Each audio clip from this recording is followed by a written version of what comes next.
예수를 믿는다는 것, 세 번째 말씀을 드립니다. 오늘 세 번째 시간에는 우리가 불신자를 어떻게 볼 거냐, 어떤 관점으로 볼 거냐, 이런 내용의 얘기를 좀 하려고 그래요.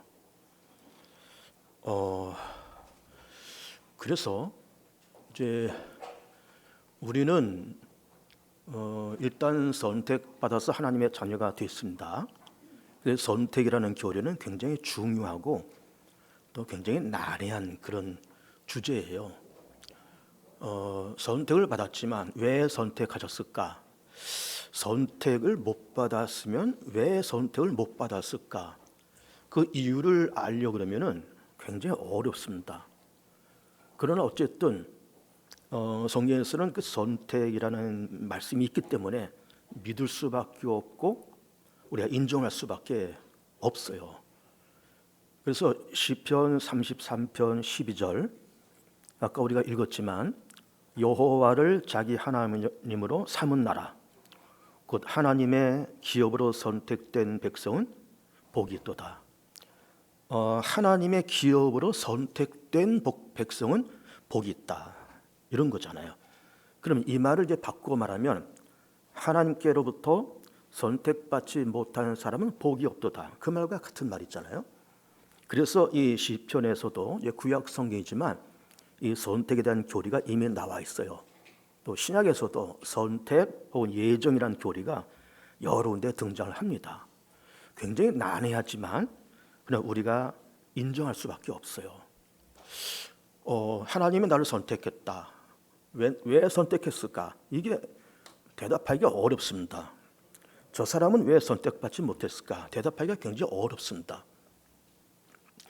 그래서 이 선택이라는 교리는 일단 지금 말하는 것이 아니에요. 일단 시간이 지난 다음에, 시간이 오랜 시간 지난 다음에 말할 수 있는 그런 부분이에요. 더 나아가서 하나님 나라에 들어가서 우리가 고백할 수 있는 그런 개념인 겁니다. 예를 들면 우리가 선택받아서 하나님의 백성이 되었는데 참 다행스럽게 우리가 천국에 갔어요. 다행인데 어떤 다른 사람을 놓고 볼 때, 어떤 A라는 사람을 놓고 볼 때 저 사람은 선택받아서 분명히 천국에 올 것 같았는데 못 온 거예요. 이것도 참 난감한 일입니다. 난감한 일이에요. 그래서 선택받았다, 선택받지 못했다라고 하는 것은 지금 말할 수 있는 그런 개념이 아니다, 그 말이에요. 먼 훗날 더 나가서 하나님 나라에 가서 우리가 이걸 얘기할 수 있는 그런 개념이지, 지금 저 사람은 선택받았네, 저 사람은 선택받지 못했네, 그렇게 말할 수 있는 그런 개념이 절대로 아닌 겁니다. 근데 이제 유대인들은 이 선택받은 백성이라는 이런 개념을 그 유대 공동체 안에서만 생각을 한 거죠. 우리는 유대인이다, 아브라함의 자손이다. 그래서 아브라함의 자손인 우리가 선택을 받았다. 그러면 우리가 선택받았으면 다른 이방 민족은 선택받지 못했다라고 하는 거잖아요. 선택받지 못했다. 그러면서 실제로 그 유대인들은 이방인들을 무시하고 터부시하고 상종을 안 하고 그렇게 지냈습니다. 지금도 마찬가지 그러고 지내요. 그런데 이렇게 우리는 선택받았다, 우리만, 그 유대인들의 생각에 우리만 선택받았다고 생각하는 것을, 이거를 까부시는 사람이 누군가 하면은 사도 바울이죠. 그런 이제 우리가 조금씩 이야기를 하려고 그래요. 그래서 선택이라는 교리가 분명히 있지만 이것을 우리가 미리 지레짐작으로 선택받았다, 선택받지 못했다라고 하는 것을 쉽게 판단할 수 있는 그런 개념이 아니다. 굉장히 조심스러워야 된다. 이거 우리가 얘기해야 되고, 먼 훗날 또 동시에 천국에 가서 그래서 거기 가서 저 사람은 선택받았다고 생각했는데 여기 못 왔네, 그럼 선택받지 못했네. 그 사람은 세상에 있을 때 선택 받지 못했을 것 같은데 여기 왔네. 그럼 이것이 거기 가서 이제 깨닫게 되는 거예요. 하나님의 나라에 가서. 먼 훗날 동시에 하나님의 나라에 가서 선택받았다, 받지 못했다라고 하는 것을 그때 우리가 이야기할 수 있는 개념이다라고 하는 거예요. 그래서 우리가 쉽게 저 사람은 선택받지 못했어, 저 사람은 선택받았어, 쉽게 단정하는 것은 굉장히 위험합니다. 미안하지만 교회를 평생 다녀도 선택받지 못해서 천국 못 갈 사람도 아마 있을 거예요. 그러나 또 교회 바깥에 있으면서 허랑방탕에 그리워 살지만 어느 날 개과천선해서 정신 차리고 돌아와서 그냥 회개하고 그리고 죄 씻음 받고 그래서 하나님의 자녀가 되어서 선택받아서 하나님의 나라에 들어가는 그런 삶도 있을 겁니다. 분명히 있을 거예요. 그래 이렇게 그 선택의 개념이 이게 시간에 따라서 이게 기복이 있다 그 말이에요. 기복이 있다. 그리고 시간이 지나감에 따라서 이게 그렇게 될 수도 있고 선택받았다라고 할 수도 있고 선택받지 못했다라고 할 수 있고 그래서 이거는 먼 훗날 동시에 하나님 나라에 들어가서 얘기할 수 있는 그런 개념이다라고 하는 것이고 우리가 지금 이 땅에서는 뭐 저 사람이 선택받았네 못 받았네 그런 말을 우리가 굉장히 조심해야 됩니다. 그런데 이제 선택이라고 하는 얘기를 이제 하고 있지만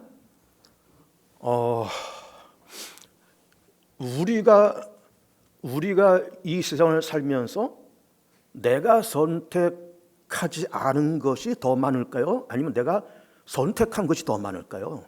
내 삶의 현장에 내가 선택한 것이 더 많을까요? 선택하지 않은 것이 더 많을까요? 선택하지 않은 것이 더 많습니다. 무슨 얘기인가 하면 예를 들면 우리가 대한민국 사람으로 태어났잖아요. 이거는 우리가 선택한 개념이 아니에요. 저는 남자로 태어나고 대부분 여성들은 여자로 태어났습니다. 이걸 우리가 선택했어요? 아니에요. 이것도 그냥 주어진 겁니다. 얼굴이 이렇게 생겼어요. 이게 누가 선택한 거예요? 이건 내가 선택한 것 아니에요. 그분이 그냥 주신 거죠. 그리고 또 우리의 성격, 성질 이건 내가 선택한 것이 아니에요. 하나님께서 주신 것이죠.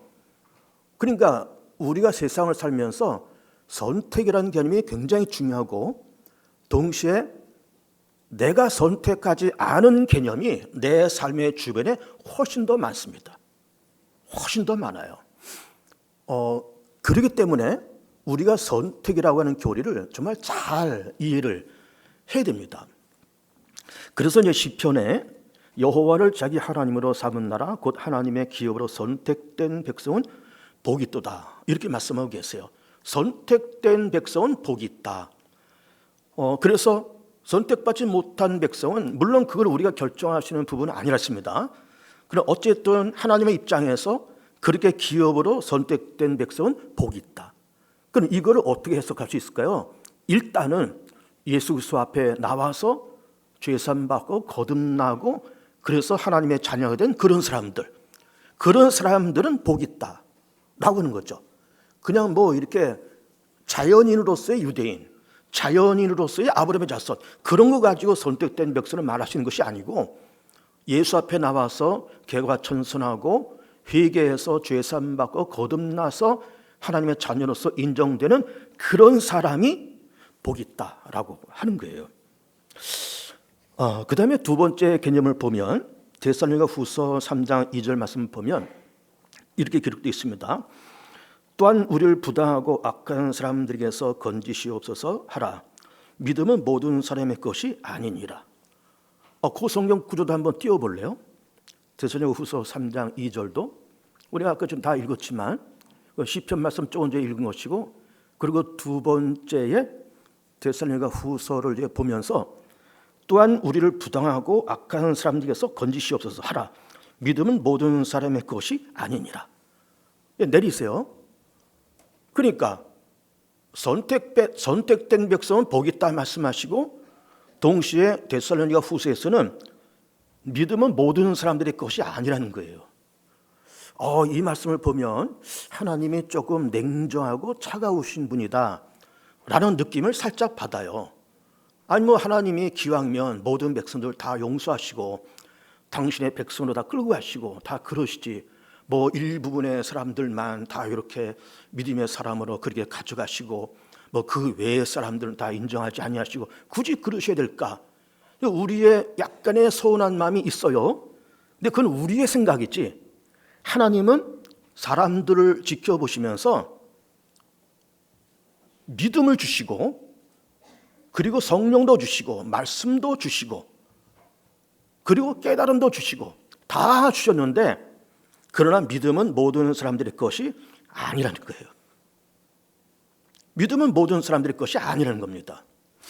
예를 들어 볼까요? 로마서 말씀을 보면 그 천지 창조에 대해서 이렇게 말씀하십니다. 하나님의 신성과 하나님의 창조의 그 솜씨가 온 천하에 가득히 보여 알려졌나니. 여러분, 이게 굉장히 위대한 말씀이에요. 온 천지에 하나님의 창조의 손길이 가득히 있어서 알려졌다는 거예요. 그러니까는 푸른 하늘을 바라보면서 그냥 푸른 하늘이네, 산을 바라보면서 이제 봄이 왔네, 그런 것이 아니라 그런 창공을 바라보고 사시사철의 변화를 바라보면서 야, 이게 창조주 하나님의 창조의 솜씨가 대단하신 거로구나 라고 하면서 자연 만물을 통해서 하나님의 창조의 세계를 알고 감탄할 수 있다는 거예요. 굳이 교회에서 창조론을 가르치고 심지어 학교에서 창조론을 가르친다 할지라도, 물론 학교에서는 창조론을 가르치지 않을 겁니다. 가르친다 할지라도, 그럴지라도 이게 하나님의 창조의 세계라고 하는 거를 우리로 하여금 알 수 있게 하셨다는 거예요. 적어도 지성 있고 이성 있는 사람 같으면 세계를 바라보면서 하나님이란 분이 계시고 온 천지 만물을 그 하나님이 지으셨다, 이거를 깨닫게 하시고 알게 하셨다는 거예요. 근데 우리는 이렇게 세상을 살면서 여전히 이 세상은 진화되어서 온 세상이고, 그냥 이렇게 조그만 박테리아가 바다에 둥둥 떠다니다가 이게 육지로 올라와서 또 네 발 달린 짐승이 되고, 이게 또 원숭이가 되고 침팬지가 되고, 이래서 또 이게 사람이 인간이 되고, 그러면서 현재 인류가 되었다라고 그게 얘기를 하잖아요. 이게 진화론의 핵심 이론이에요. 저도 진화론을 이렇게 들으면, 진화론에 대해서 얘기를 들으면 가슴에 답답합니다.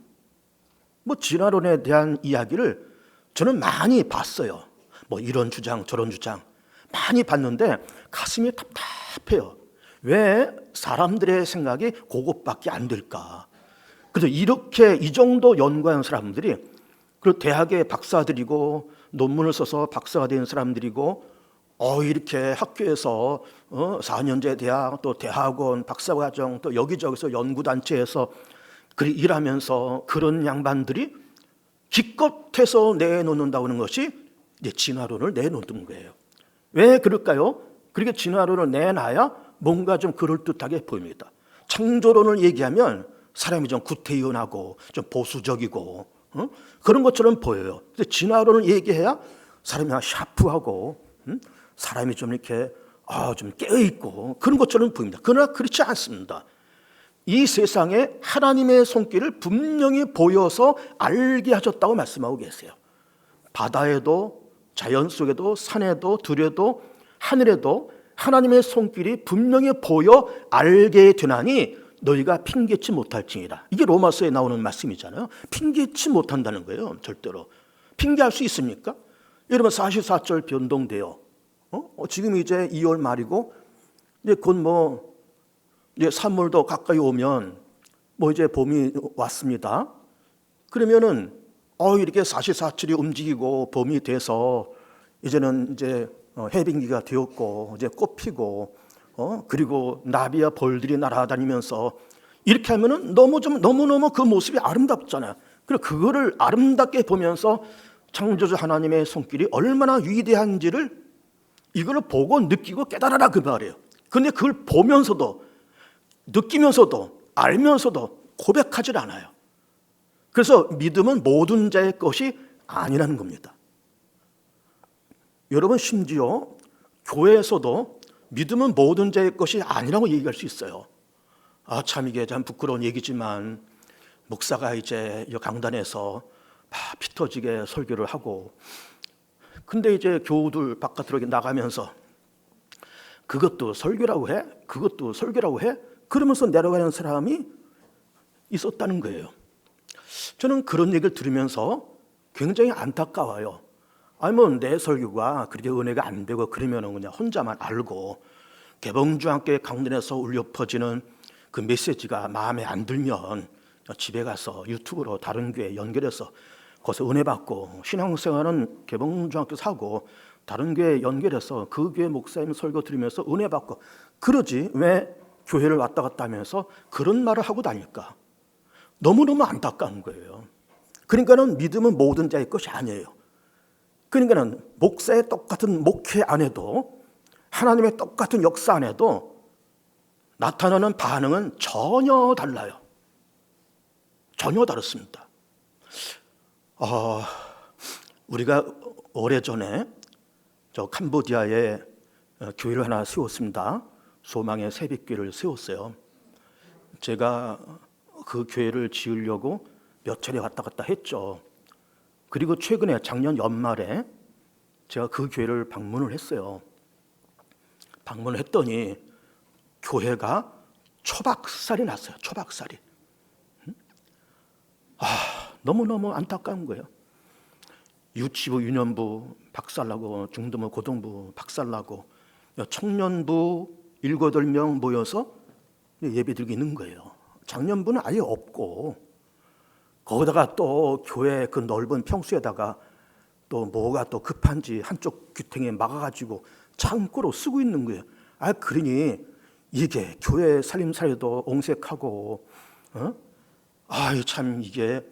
그래서 지금 우리 당회에서는 이제 올 여름에 이 캄보디아 소망의 새벽교회에 우리가 단기 선교를 한번 가려고 합니다. 가서 우리가 여름 성경학교도 해주고, 또 중고등부 여름 성경학교도 해주고, 그리고 또 우리가 노가다도 할 겁니다. 노가다도 지붕 고치고, 페인트 칠하고, 화장실 고치고, 그거를 할 겁니다. 그래서 여러분들이 좀 지원을 좀 해주세요. 네, 다 해주세요. 그래서 참 어렵게 그렇게 소망의 새벽교회를 건축을 하고 돌아왔더니 어떤 분이 하는 말이, 참 이것도 기막힌 말 아니에요? 목사님, 그 정도는요 나 혼자도 합니다. 1억 2천 들었다고요? 그 정도는 나 혼자도 합니다. 아니 그럼 나 혼자 할 수 있으면 하지. 그냥 말만 뱉어놓고 교회를 떠나버렸어요. 도대체 이게 뭔지. 그렇게 해서 애써서 그 교회를 건축한 목사 얼굴에다가 침 뱉는 거고, 그렇게 우리가 1억 수천만 원 해서 그렇게 한 거, 다 이걸 다 무시하고 다 그렇게 보는 거고. 그러니까는 교회에서 별짓을 다 해도 받아들이는 사람의 마음밭이 그렇게 되지 못하면요, 이게 어려운 겁니다. 그래서 믿음은 모든 자들의 것이 아니라는 거예요. 모든 자들의 것이 아니라는 겁니다. 굉장히 중요한 얘기예요. 그러면서 로마서 9장을 좀 피시죠. 로마서 9장. 로마서 9장 여기 읽습니다. 내가 그리스도 안에서 참말을 하고 거짓말을 아니하노라. 나에게 큰 근심이 있는 것과 내 마음에 그치지 않은 고통이 있는 것을 내 양심이 성령 안에서 나와 더불어 증언하노니, 나의 형제 곧 고륙의 친척을 위하여 내 자신이 저주를 받아 그리스도에게서 끊어질지라도 원하는 바로다. 그러니까 이제 그 내리시고 저를 보세요. 이 말이 뭔가 하면은 지금 사도 바울의 주장은 뭐예요? 선택받은 백성은 유대인들만 선택받은 백성이 아니라는 겁니다. 누구나 다 예수 그리스도 앞에 나와서 죄산 받고 거듭나면 다 하나님의 자녀가 된다는 거예요.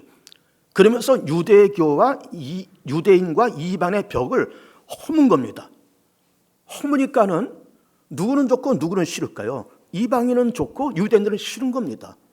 그 이방인들이 막 구원의 백성으로 막 겨 들어오니까, 겨 들어오니까 이렇게 막 지저분하고 냄새나고 지저분한 그 아랍 사람들 막 들어오고, 그러니까는 유대교에서 사도 바울을 가만 놔뒀을까요? 가만 놔두지 않습니다. 이 말이 맞지만 이거를 그 당시 유대교에서 이거를 그냥 놔둘 수가 없었습니다. 그래서 바울, 저 사람 요주의 인물이다, 저거 잡아서 족쳐, 이렇게 된 겁니다. 그래서 아마 바울이 마음고생을 많이 했어요. 그래서 뭐 옥에 잡히기도 하고, 뭐 고문도 당하고, 뭐 태장을 몇 대 맞고, 뭐 그런 말이 많이 나왔잖아요. 그러면서 고생을 많이 하고 매도 맞고 죽을 고비를 고비고비 넘긴 겁니다. 왜 그랬을까요? 이방인의 핍박도 있었지만 동족 유대인의 핍박이 더 컸던 거예요. 야, 바울, 구원은 유대인들에게만 있는 거야. 응? 선택받은 백성은 복 있다고 그랬잖아. 그 선택받은 백성은 우리 유대인이지 이방인은 아니야. 이거는 유대인들이 고집하다가 바울이 이걸 깨부신 겁니다. 아니다. 구원은 누구나다. 유대인이 되었건 이방인이 되었건 예수를 의지해서 하나님 앞에 나오면 죄산 받아서 거듭나서 하나님께로 갈 수 있다라고 하는 것이 바울의 주장이에요. 누구의 말이 옳아요? 그 유대인들의 말이 옳아요? 바울의 말이 옳아요? 바울의 말이 지당하죠. 옳은 거죠. 그러나 이거를 인정하기가 쉽지가 않습니다. 옳지만 이걸 인정하자니 유대교가 흔들려요. 이걸 인정하자니 유대교의 위상이 흔들립니다. 그래서 바울을 핍박하잖아요. 그래서 도망 다니고 막 그러잖아요. 그런 일이 벌어졌습니다. 그런데 그것도 그거지만 그렇게 사도 바울이 그러한 유대인들과 이방 세계를 바라보면서 그냥 불신자들 얘기하는 거잖아요. 그런 불신자들 바라보면서 이방인들은 이방인들대로 불신의 상태에 놓여 있고, 그리고 유대인들은 유대인들대로 불신의 상태에 놓여 있고, 그러니까 이 불신의 상태에 놓여 있는 이 사람들을 바라보면서 막 애가 타는 거예요. 막 애가. 야, 이건 아닌데. 내가 정말 이거 내가 전하면 유대교에서 내가 출교를 당하고 심한 핍박을 받을 텐데, 그럴지라도 이게 복음이고 이게 생명이니까 이 복음을 전하자. 예수 안에서 누구든지 다 자유롭고 예수 안에서 누구든지 다 의롭게 되고 예수 안에서 누구든지 다 구원받을 수 있다고 하는 이 범구원론을 사도 바울이 들고 나온 거예요. 이 물결을 이걸 막을 재간이 없죠. 처음에는 많이 막혔겠죠. 그러다가 사도 바울이 또 밀고 나가고 또 밀고 나가고 그러면서 만인이 구원받을 수 있는 그 기독교 안에서 예수 안에서 만인이 구원받을 수 있는 이런 교리의 터전을 사도 바울이 놓은 겁니다. 놀라운 얘기를 하고 있는 겁니다. 그런데 그렇게 되기까지 유대인들도 마찬가지고 이방인들도 마찬가지고 아직 예수 믿지 않아서 여전히 불신 세계에 살고 있는 그들을 바라보면서 너무너무 마음이 안타까웠던 거예요. 그래서 아까 우리가 말씀을 봤지만 다시 볼까요? 로마서 9장 한번 다시 한번 띄워볼래요? 로마서 9장 9장 3절 한번 봅니다. 9장 3절 나의 형제 곧 고륙의 친척을 위하여 내 자신이 저주를 받아 그리스도에게서 끊어질지라도 원하는 바로다. 내가 이 복음을 전하다가 차라리 내가 유대교 공동체에서 그리스도에게서 끊어질지라도 차라리 나는 그게 더 낫겠다. 차라리 이 복음을 유대인들에게도 전하고 이방인들에게 전하고 그러다가 내가 그리스도에게서 끊어질지라도 그건 내가 원하는 바다 하면서 할 테면 해봐라 하면서 나오는 거예요. 그러니 할 테면 해봐라 하는 사람을 이기기 어렵습니다. 결국은 바울이 이겨요. 그러면서 기독교가 본물 터지듯이 유럽 세계로 그렇게 들어갈 수 있었던 겁니다.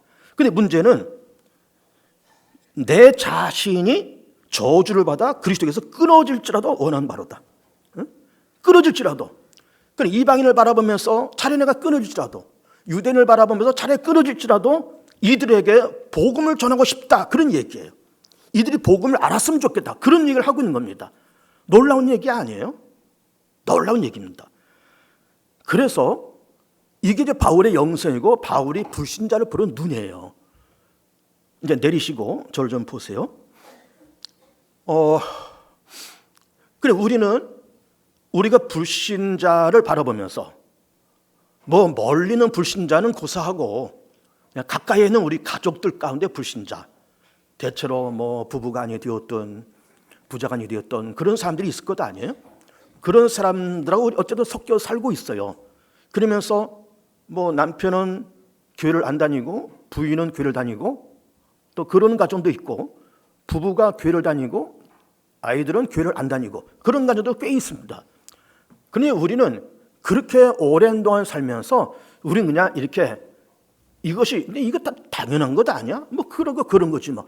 저들의 인생은 저들의 인생이고 뭐 내 인생은 내 인생이지 라고 생각할 것이 아니다 그 말이에요. 정말 그 영혼을 붙잡고 피 터지는 절규와 피 터지는 기도가 필요하고, 그러면서 이제 바울이 고백한 것처럼 그리스도에게서 끊어질지라도 원하는 바다. 내가 이렇게 전하면서 그리스도로부터 끊어질지라도 난 이거 원하는 바다. 그러면서 유대인들이 예수 앞으로 돌아오기를 원했고 이방인들이 예수 앞으로 돌아오기를 그렇게 원했던 거예요. 아주 간절한 소망이죠.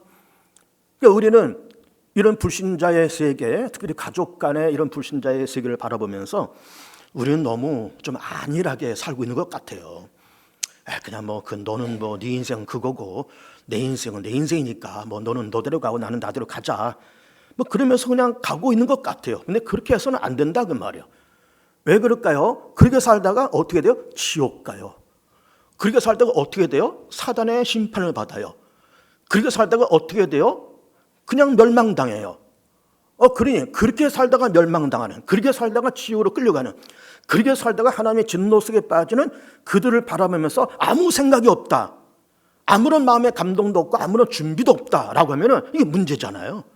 정말 애끓는 마음을 가지고, 특별히 가족 간에 애끓는 마음을 가지고 그들 위해서 기도를 해야 됩니다. 우리 교회에 그 권순환이라는 청년이 있잖아요. 그 몇 주 전에 교회에서 좀 소동이 있었잖아요. 그 어머니가 지금 여기 와 계시나요? 어머니가 그 박찬숙 집사라는 분인데, 이분이 그 아들을 위해서 정말 눈물의 기도를 합니다. 매주 새벽기도 빠짐없이 나오고, 새벽기도 설교하는 거, 내가 설교하는 거, 부교육자들 설교하는 거 다 쓰고, 목사님의 낮 예배, 오후 예배, 수요 기도회 이걸 노트에 다 써서 가끔씩 나한테 검사 받으러 와요. 참 잘했습니다. 도장 받으러. 그럼 제가 도장 찍어주죠. 참 잘했습니다. 그러면서 그분이 왜 그걸 할까요? 그렇게 그거를 하고 싶어서 하겠지만 그 권순환을 위해서 그렇게 하는 겁니다. 그 영혼을 살리고 그 영혼을 깨우치고 그 영혼을 복되게 만들고 그렇게 하고 싶어서 그런 걸 좀 하고 있는 거예요. 그러니까 그 가정뿐만이 아니고 우리도 다 마찬가지입니다. 우리 가까이의 주변에 우리 믿음의 식구들 안에 정말 고륙의 친척을 위해서 내가 끊어질지라도 내가 원하는 바로다. 그러면서 그 불신자 가운데 있는 그 영혼을 정말 불쌍히 여기면서 안타까워서 몸부림치는 그런 우리의 몸부림이 필요해요. 그러면 또 우리가 무슨 얘기를 할까요? 기도는 좀 점잖게 기도해도 되질 않아요. 점잖게 기도도 하나님께서 점잖은 하나님에 다 들어 응답해 가실 것이고요. 그런 얘기를 합니다. 물론 그 이야기가 전혀 틀리는 말은 아니에요. 그런데 내가 급한데 점잖게 기도할 수 있을까요? 내 발등에 불이 떨어졌는데 점잖게 기도할 수 있을까요? 절대로 점잖게 기도 못합니다. 발등에 불 떨어지면 콩콩콩콩 뛰면서 살려달라고, 이거 살려달라고 부르짖고 그렇게 기도를 할 겁니다. 그러니까 우리도 마찬가지. 우리의 믿음의 식구들, 주변의 믿음의 식구들이 그러고 있을 때 정말 우리가 발버둥을 치면서 우리가 그 영혼을 위해서 기도를 해야 돼요. 그 다음에 네 번째 봅니다. 고린도전서 9장 16절 봅니다. 여기를 보시면 내가 복음을 전할지라도 자랑할 것이 없으면 내가 부득불할 일임이라. 만일 복음을 전하지 아니하면 내게 화가 있을 것이로다. 이거 참 놀라운 얘기 아닙니까? 내가 복음을 전하는 거 이거 부득불 내가 해야 될 일이야. 그럼 내가 이거 안 하면 내게 화가 임할 것 같아. 여러분 이거 쉽게 할 수 있는 일일까요? 복음 전하는 거 한가한 사람들이 하는 거고, 시간 많은 사람들이 하는 거고, 전도부에서 하는 거고. 그런데 이 사도 바울은 이 복음을 전하지 않으면 내가 화가 임할 것 같아서 안타까운 마음을 가지고 이런 얘기를 좀 하고 있는 겁니다. 화가 임할 것 같아요. 화가 임할 것 같아요. 그러니까는 우리는 어떻게 보면 거룩한 긴장감과 거룩한 조바심이 필요해요. 이거 내가 안 하면 내가 화가 임할 것 같다. 뭐 이것이 전도에 대한 이야기가 아니고 다른 것도 다 마찬가지예요. 아까 캄보디아 선교도 얘기했지만 제가 작년 12월에 다녀오고 나서 우리 장로님들하고 여러 번 이제 얘기하면서 캄보디아를 가야 되겠습니다. 내년 여름에 가야 되겠습니다. 뭐 비행기표도 이만큼 들고 해야 할 일이 이렇게 있는데 한번 가야 되겠습니다. 했는데 우리 장로님들께서 다 흔쾌히 동의를 하셔서 이번 여름에 갈 거예요. 그러니까는 그것도 마찬가지. 아니 뭐 이 땅도 아니고 남의 땅에 뭐 굳이 복음을 전하고 그 비싼 항공료 내면서 굳이 그렇게 해야 되고 그럴 필요 있나? 라고 하지만 이거 안 하면 우리 개봉주한교회가 이거 안 하면 박주호 목사가 화를 입을 것 같은 위기감이 오는 거예요. 어쨌든 우리가 10여 년 전에 1억 수천만 원을 들여서 성대하게 입주식까지 했잖아요. 근데 코로나 퍽 얻어맞고 교회가 폭삭 무너져 버렸어요. 폭삭 무너졌단 말은 좀 심하지만 교회가 너무너무 어려워진 거예요. 그래서 이거를 보면서 막 가슴이 터지는 거예요. 막 가슴이 메어지는 거예요. 이건 아니다. 이렇게 그냥 볼 일이 아니다. 그래서 거기 김선미하고도 통화하고 그리고 또 그 위드에 오병여 위드에 그 광밀한 그 원장하고도 통화하고 그래서 날짜 잡고 다 준비하면서 다음 주에 다음 주에 우리가 캄보디아 선교 가는 거를 공개를 할 겁니다. 그럼 여러분들 지원을 하세요. 이거 안 하면 막 화가 임을 것 같은데 저만 해도 화가 임을 것 같아요. 그래서 이 일을 하는 겁니다. 다음 화면 좀 보시죠. 에스겔서 봅니다. 에스겔서 33장 1절부터 7절이에요. 제가 읽을게요. 여호와의 말씀이 내게 임하여 이르시되 인자야 너는 네 민족에 말하 이르라 가령 내가 칼을 한 땅에 임하게 한다 하자 그 땅 백성이 자기들 가운데 하나를 택하여 파수꾼을 삼은 그 사람이 그 땅에 칼이 임함을 보고 나팔을 불어 백성에게 경고하되 그들이 나팔 소리를 듣고도 정신 차리지 아니하므로 그 임하는 칼에 죄감을 당하면 그 피가 자기 머리로 돌아갈 것이라 그가 경고를 받았던들 자기 생명을 보존할 것이나 나팔 소리를 듣고도 경고를 받지 아니하였으니 그 피가 자기로 돌아가리라. 그러나 칼이 임함을 파수꾼이 보고도 나팔을 부지 아니하여 백성에게 경고하지 아니하므로 그 중에 한 사람이 그 임하는 칼에 제거당하면 그는 자기 죄악으로 말미암아 제거되려니와 그 죄는 내가 파수꾼의 손에서 찾으리라. 인자야 내가 널 이스라엘 족속의 파수꾼으로 삼음이 이와 같으니라. 그런즉 너는 내 입의 말을 듣고 나를 대신하여 그들에게 경고할지니라. 이 말씀이 무슨 말씀인가는 제가 짧게 설명해 드릴게요. 자, 성읍 사람이 있습니다. 그리고 파수꾼이 있습니다. 그리고 침략자가 있어요. 여기서 중요한 사람이 누굴까요? 그 파수꾼이에요.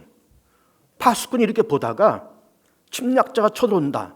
그럼 이거를 빨리 성읍 사람들이 알려서 전쟁 준비를 하게 하든지 아니면 뭐 싸우기 어려우면 빨리 후퇴하든지 그래야 되지 않아요? 근데 적군이 쳐들어온데도 이걸 봄에도 불구하고 나팔도 불지 않고 아무 경각심도 하지 않았다 라고 해서 그 적군이 들어와서 그 성읍 사람들 다 멸절시켰을 때 그 핏값을 파수꾼 너에게 찾겠다는 거예요. 파수꾼 너에게 찾겠다. 이게 놀라운 얘기 아닙니까? 그래 파수꾼은 적군이 쳐들어온다 알려야 되고 적군이 도망갔다 알려야 되고 이제는 안전하다 알려야 되고 다시 또 쳐들어온다 알려야 되고 이거 하는 사람이 파수꾼인데 이거를 못하면 그 나라는 망한다는 거예요. 망한다는 겁니다. 그래서 파수꾼의 역할이 중요하다는 거예요. 이게 에스겔서의 요지입니다. 그래서 이제 에스겔서를 보면 에스겔이 주전 586년에 그 바벨론 침략받고 마지막 침략이죠. 그러면서 이제 바벨론으로 포로로 끌려가요. 끌려갔을 때 그때에 이 에스겔도 같이 포로로 끌려갔던 사람이에요.